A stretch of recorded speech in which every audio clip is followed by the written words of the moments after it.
Bismillahirrahmanirrahim. Assalamualaikum warahmatullahi wabarakatuh.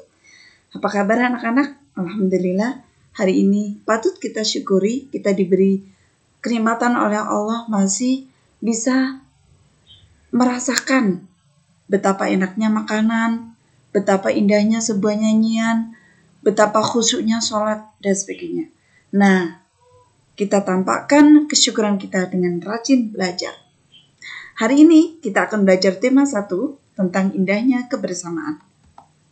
Alhamdulillah, kita dilahirkan di negara Indonesia yang luas dari Sabang sampai Merauke, kemudian bersuku bangsa.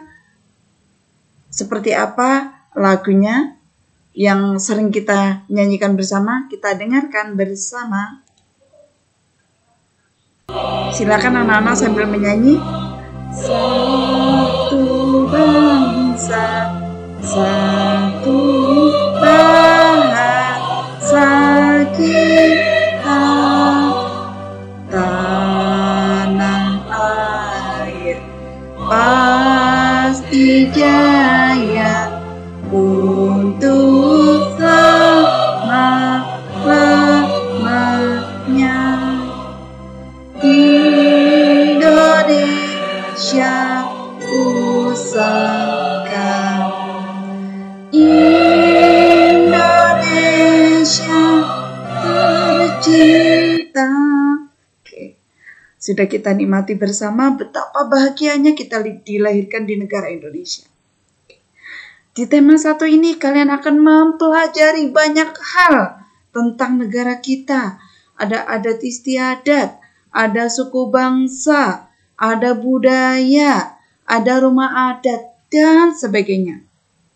Nah, khusus pertemuan hari ini, kali ini kita akan membahas tentang gagasan pokok dan gagasan pendukung. Apa itu gagasan pokok? Jadi, dalam sebuah paragraf, sebuah bacaan, nanti kalian akan mendapatkan yang disebut dengan gagasan pokok. Gagasan pokok itu ide utama yang dibahas dalam suatu bacaan. Bu Guru ulangi, ide utama yang dibahas dalam suatu bacaan. Nah, sekarang di bawahnya ada yang disebut dengan gagasan pendukung. Gagasan pendukung itu kalimat yang mengiringi, menjelaskan ide dalam bacaan tadi, gagasan tadi. Paham ya? Oke, sekarang biar lebih paham, kita akan belajar contohnya. Di sini kita akan mempelajari tentang gambar apa ini di samping gambar sasando. Ya benar anak-anak semuanya. Nah, sasando ini kita baca kalimatnya ya. Sasando merupakan alat musik tradisional khas Pulau Rate, NTT, Nusa Tenggara Timur. Di Pulau Rate, istilah sasando sering disebut dengan sasando.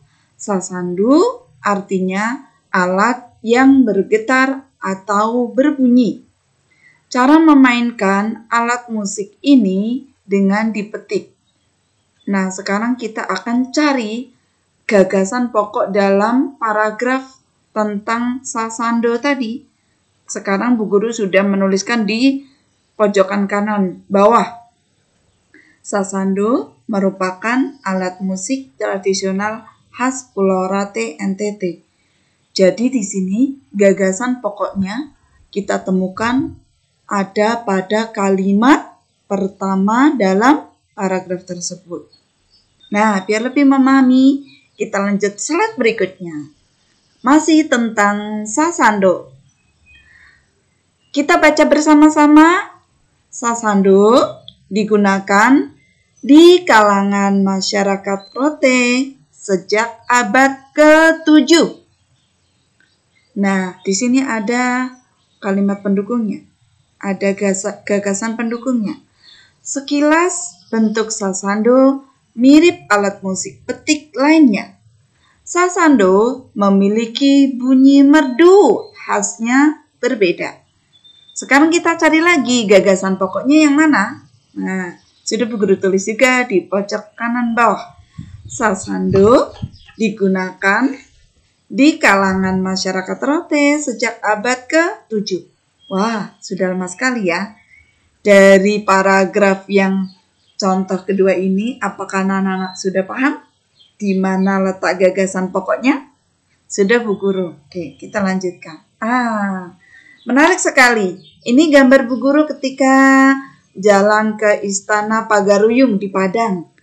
Di sini ada gambar rumah adat Minang, Sumatera Barat. Kita akan terbayang ketika membuat sebuah paragraf tentang rumah adat Minang ini. Seperti apa? Nah, Bu Guru sudah buatkan contohnya. Ya, kita akan mencari lagi mana gagasan pokoknya dan mana gagasan pendukungnya. Kita baca yuk paragrafnya. Rumah gadang adalah sebutan untuk rumah tradisional Minangkabau. Rumah ini terbilang unik. Bentuknya menyerupai kapal yang meruncing di kedua sisi kiri dan kanannya. Oke, kita kupas kalimat dalam paragraf ini. Sekarang kita lihat kalimat yang pertama. Rumah gadang adalah sebutan untuk rumah tradisional Minangkabau. Nah, ini menjadi ide utama dalam paragraf. Dari gagasan pokok di kalimat pertama ini didukung yang namanya dengan gagasan pendukung. Karena membicarakan rumah gadang ini yang merupakan rumah tradisional Minangkabau ini, gagasan pendukungnya apa, Bu? Nah, kita lihat di kalimat berikutnya. Rumah ini terbilang unik. Jadi karena rumah gadang itu memang bentuknya unik. Nah, ini rumah ini terbilang unik disebut dengan gagasan pendukung. Masih ada lagi gagasan pendukungnya? Masih dong. Kalimat berikutnya. Bentuknya menyerupai kapal yang meruncing di kedua sisi kiri dan kanannya. Tadi anak-anak sudah melihat foto Bu Guru kan? Yang kelihatan ada meruncing sisi kanan dan kirinya. Nah, sudah kebayang bentuknya. Sekarang kalian membaca kalimatnya. Jadi sudah paham dong mana gagasan pokok dan mana gagasan pendukung. Kalimat berikutnya, paragraf ini kita juga akan membahas gagasan pokok dan gagasan pendukung. Masih membahas tentang rumah gadang tadi. Ya, kita baca bersama-sama. Bagian atas biasanya terbuat dari ijuk yang dijalin. Tahu ijuk ya? Tahulah anak-anak, masa nggak tahu? Ya, insya Allah tahu Bu Guru. Nah, bagian atas biasanya terbuat dari ijuk yang dijalin. Jadi, ini merupakan gagasan pokok. Gagasan pendukungnya mana, Bu? Kita baca. Ujungnya meruncing membentuk lonjong. Pemakaian ijuk sebagai simbol bahwa rumah gadang ramah lingkungan. Bentuk atap seringkali diasosiasikan mirip dengan tanduk kerbau. Tadi masih ingat gambarnya ya. Pembahasan di sini yang jadi gagasan utama atau ide utama atau gagasan pokok dalam paragraf ini adalah bahwa bagian atas rumah gadang tadi terbuat dari ijuk yang dijalin. Nah, gagasan pendukungnya adalah jadi bentuknya yang lonjong tadi terbuat dari ijuk, ya. Kemudian ini menyimpulkan bahwa ijuk ini sebagai simbol bahwa rumah gadang ini ramah lingkungan. Makanya di kalimat yang pertama, bagian atas biasanya terbuat dari ijuk yang dijalin. Itu menjadi gagasan pokok. Paham ya? Nah, sekarang contoh berikutnya dari Bu Guru. Kita lihat di sini bagian dari wilayah Indonesia ada Sulawesi Tengah. Kita bahas Kota Palu. Jadi di Sulawesi Tengah ada Kota Palu. Kita bahas ya contoh yang lain lagi biar kalian lebih paham. Kota Palu merupakan salah satu kota yang terletak di Provinsi Sulawesi Tengah yang sedang tertimpa musibah. Bu, ini kalimatnya panjang. Iya, kita lanjutkan dulu kalimatnya. Jumat 28 September 2018 terjadi gempa bumi yang diikuti tsunami. Banyak korban jiwa yang meninggal maupun luka-luka.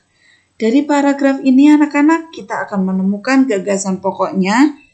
Nah, di sini Bu Guru sudah tuliskan. Kota Palu sedang tertimpa musibah.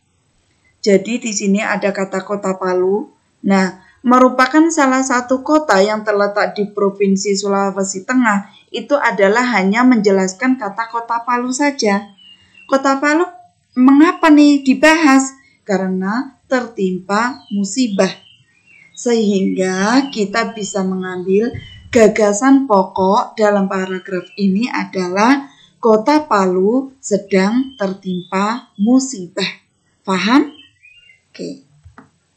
Nah, nanti anak-anak akan mendapatkan tugas dari Bu Guru untuk membuat kalimat paragraf ya yang terdapat satu kalimat gagasan pokok.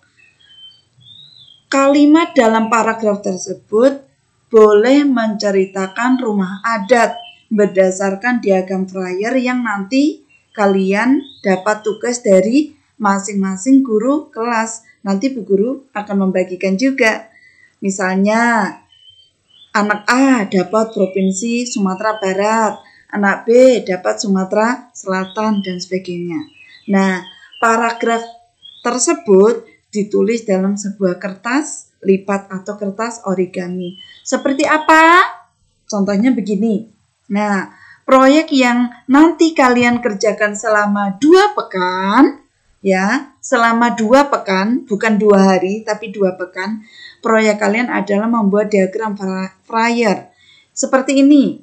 Jadi nanti kalian menyiapkan satu buah folio yang besar, kemudian kalian menyiapkan origami, kertas origami atau kertas lipat. Pojok kiri kanan, pojok atas kiri, kalian nanti untuk belajar bahasa Jawa. Kemudian yang pojok kanan untuk belajar IPA, bagaimana cara kerja telinga. Kemudian bawahnya bahasa Jawa kalian akan menuliskan sebuah puisi. Kemudian yang tengah ini, tengah sampai kanan, itu nanti kalian akan membuat diagram flyer PPKN tentang provinsi. Apa saja yang dibahas? Bisa makanan tradisionalnya, tarian dari provinsi tersebut, rumah adat dari provinsi tersebut, kemudian alat musiknya, dan sebagainya. Kemudian di pojok kiri bawah, kalian akan menuliskan sebuah paragraf yang mengandung gagasan pokok dan gagasan pendukung. Kemudian di sisi kanan pojok bawah, kalian akan menuliskan hikmahnya belajar di tema 1 apa saja. Ya, nanti mengerjakan ini selama 2 pekan sambil memahami, mengikuti video-video yang akan Bu Guru share nanti di Google Classroom atau di grup kelas, ya.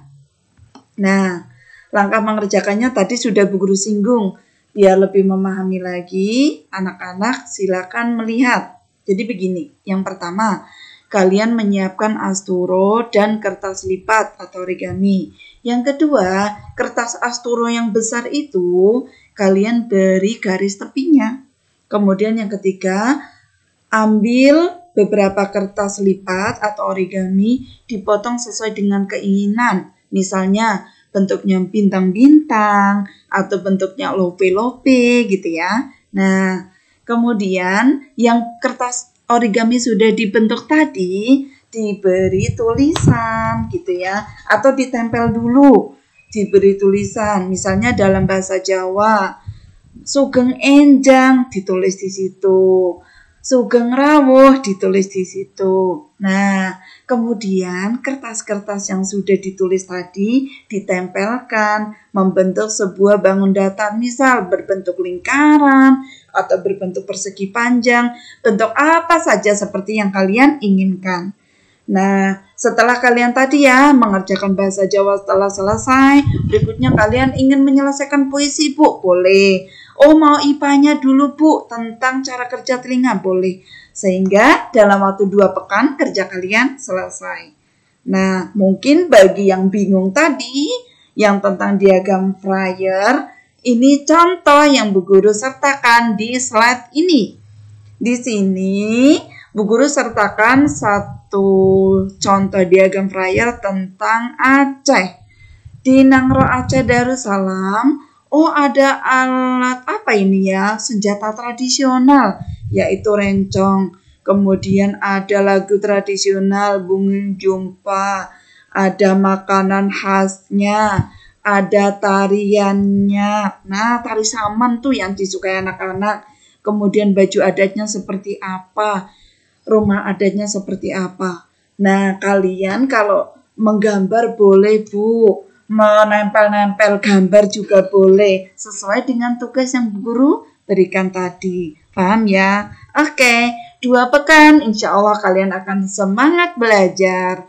Dan ini nanti akan menjadi penilaian baik IPS, PPKN, IPA, maupun SBK atau SPDP. Sekian anak-anak, selamat belajar. Jangan lupa gembira, jangan lupa bahagia. Assalamualaikum warahmatullahi wabarakatuh.